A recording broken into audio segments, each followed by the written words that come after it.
السلام عليكم. موضوع الفيديو بخصوص دراجة رحال نوع سلفرونج. الدراجة من شركة هوندا. طبعا الدراجة امشي بيها اني وفجأة طفت قطعة نار نهائيا. فجيت اول شغلة سويتها جيت ادن الفيوزات حتى افحصهن. لا حول ولا قوة. خليج هذا وكمل الفيديو.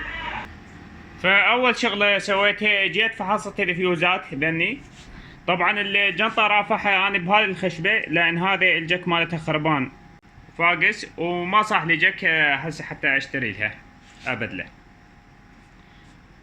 فطريقة الفحص مال ذن الفيوزات، اذا عندك جهاز هسه اشوفك جهاز هاي قرارها مفسخ انا بعدنا ما شادها.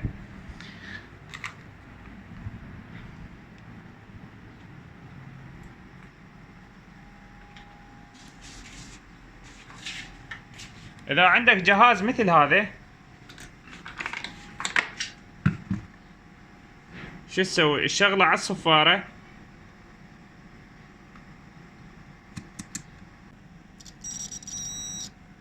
تجي تفحص الفيوزات، تخلي واحد هنا وواحد هنا بهالشكل هذا.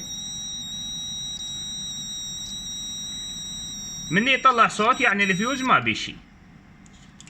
واذا ما عندك جهاز تفتح الفيوزات واحد واحد، تفتح الفيوزات واحد واحد وتباوع بيه تشوفها مقطوع لو لا.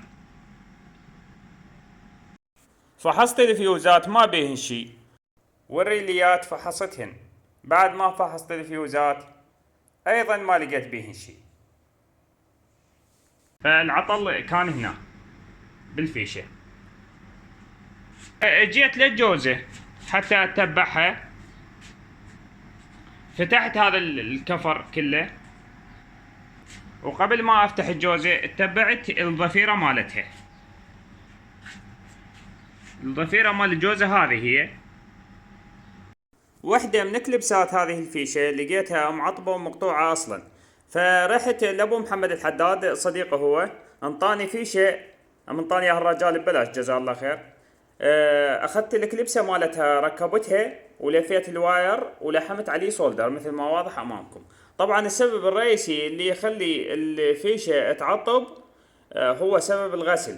نغسلها ونشغلها مباشرة، او وهي بيها رطوبة نشغلها. والسبب الثاني رخاوة تحدث شيء طبيعي، لكن الرخاوة نادرا ما تحدث.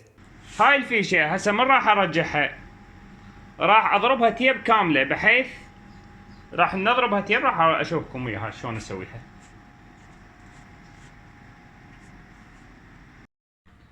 بعد ما كملنا الفيشة تيبناها حتى نمنع دخول الرطوبة والأتربة إلها. بعدها نشد الدراجة. في الختام لا تنسون بلايك للفيديو، اشتراك للقناة. في امان الله.